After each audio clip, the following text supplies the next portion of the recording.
All right, let's dive right into this explainer because today we are unpacking what is literally one of the most astonishing stories of the entire 20th century. Just picture this for a second. It's March 1974. The rest of the world is completely moved on, but deep inside a dense jungle in the Philippines, on Lubang Island, a single soldier is still fighting. His uniform is practically torn to shreds, but his rifle and his sword, they are still perfectly polished. He's a Japanese Imperial Army intelligence officer, and he is actively waging war against what he firmly believes to be American forces. 29. Let that sink in. For 29 entire years after World War II officially ended, this man, Hiroo Onoda, just continued his solitary war. Think about everything that happens in nearly 3 decades. Entire generations are born, technology completely evolves, the whole world transforms. But while the rest of the globe celebrated peace, Onoda was totally isolated. For him, World War II didn't end in 1945. It stretched all the way to 1974. So you have to ask yourself, was it just a profound sense of duty or some unbreakable stubbornness that made him the very last prisoner of war? Well, let's unpack this. Because for Hiroo Onoda, time basically stopped in 1944. The psychology behind how he survived out there is just staggering. I mean, he survived in this jungle for decades without any official supplies whatsoever. He lived every single day fully convinced that the enemy was still out there in ambush, just waiting for him to make one tiny mistake. He truly believed that the second he stepped out from under the dense jungle canopy, he'd be captured or killed. To even begin to understand how a human being can endure that level of extreme paranoia and isolation for almost 30 years, we really have to look at how his mind was built from the ground up. Section 1. The Ultimate Order. A Soldier's Conditioning. To really grasp Onoda's mindset, we kind of have to travel back to his beginnings. Born in 1922, he grew up under Imperial Japanese militarism. And we have to be clear here, this wasn't just everyday politics. This was total psychological conditioning right from birth. Children were taught that dying for their emperor was their absolute ultimate life goal. The word surrender practically did not exist in their vocabulary. From a very young age, death in battle was seen as infinitely better than the absolute shame of surrendering. Loyalty meant a commander's order was divine. Surrender was, quite literally, unthinkable. So he sent off to the elite Nakano military school, where Onoda received intense specialized training. We're talking intelligence gathering, stealth attacks, and extreme jungle survival. His mandate was incredibly clear: disrupt and destroy. He was explicitly ordered to survive alone behind enemy lines, burn enemy supplies, and exhaust an entire army through relentless guerrilla warfare. He was essentially programmed to turn the jungle into a living hell for the enemy. And right before deploying, his commanding officer gave him a final ironclad order. Listen to this. You are absolutely forbidden to die by your own hand. It may take 3 years, it may take 5, but whatever happens, we'll come back for you. Look at those words. He was explicitly forbidden to commit suicide, which was actually a common practice for defeated soldiers at the time. And he was promised that his command would definitely return. Those exact words ignited a fire in Onoda that literally would not cool down for 29 years. Section 2. Decades of Isolation. The Phantom War. Fast forward to August 1945. The atomic bombs fall, and Japan surrenders. The war is officially over. Now, the Allied forces knew there were still Japanese guerrillas scattered on the island, so they actually dropped leaflets from the sky stating the absolute truth. Japan has surrendered, the war is over. But remember that training? Onoda read these leaflets and, thanks to his intelligence background, immediately categorized them as a cunning American propaganda trap. To him, the enemy was just spreading fake news to lure him out. For the rest of the world, the war wraps up in 1945, but for Onoda's unit, the years just agonizingly dragged on, exacting an immense psychological toll. As the senior officer, his absolute refusal to surrender actually forced the others to stay with him. But, human endurance has its limits. In 1949, Akasu couldn't take it anymore and surrendered. Then in 1954, Shimada was killed in a shootout, and finally, in 1972, his last remaining companion, Kozuka, died. So from 1972 onward, Onoda was entirely, utterly alone. His day-to-day survival was incredibly harsh. It meant foraging for raw bananas and coconuts in the damp jungle.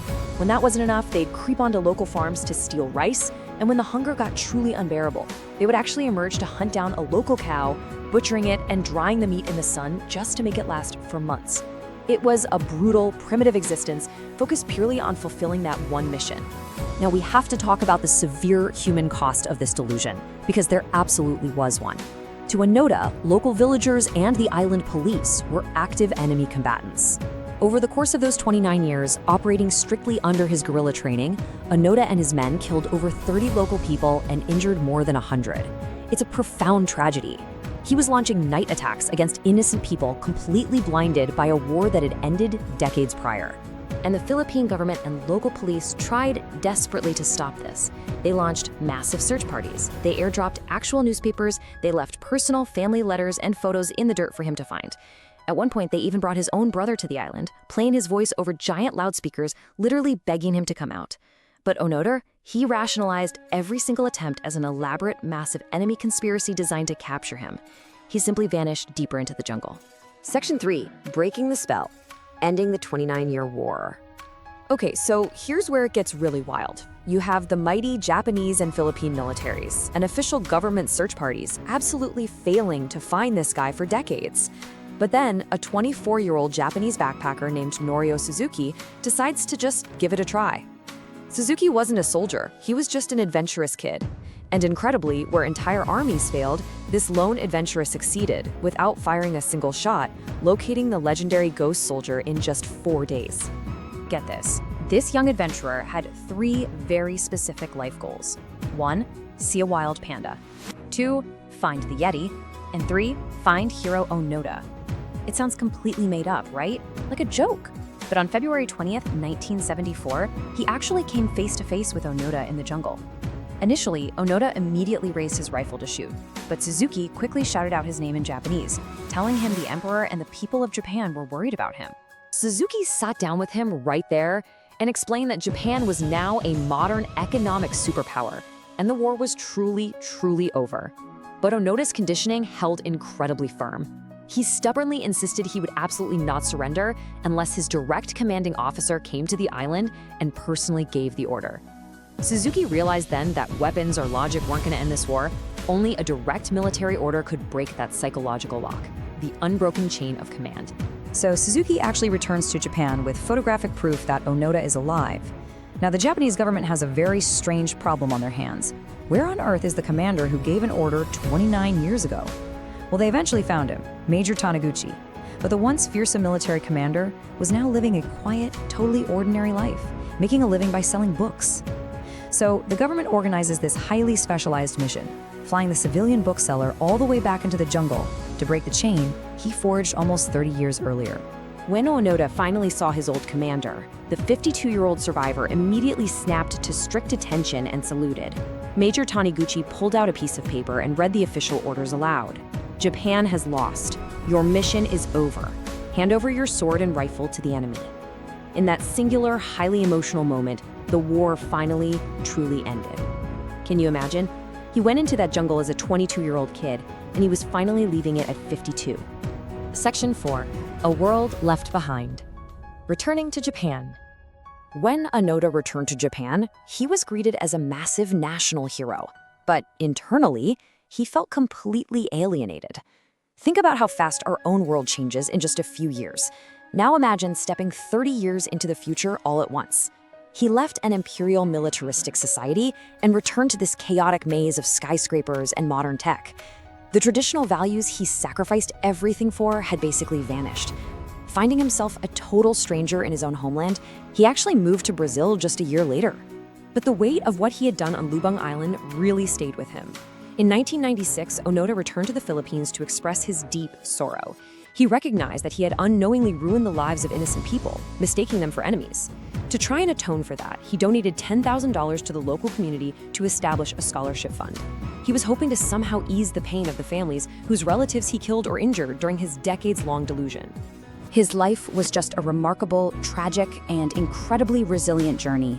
Born in 1922, deployed into the utter darkness of the jungle in 1944, finally surrendering in 1974, returning to seek forgiveness in 1996, and living a surprisingly long life until he passed away from heart failure in Tokyo in 2014, at the age of 91. The Empire of Japan suffered a devastating defeat in World War II. But Hiroo Onoda, as perhaps the only soldier who fought his own isolated version of that war, and in terms of sheer survival and fulfilling his orders to the letter, arguably won it. But look at what it cost him. So what is the ultimate price of unquestioning loyalty? Did he win his war only to lose to time? Thank you so much for joining me for this explainer. I really hope this deep dive has given you a whole new perspective on the limits of human endurance and the sheer power of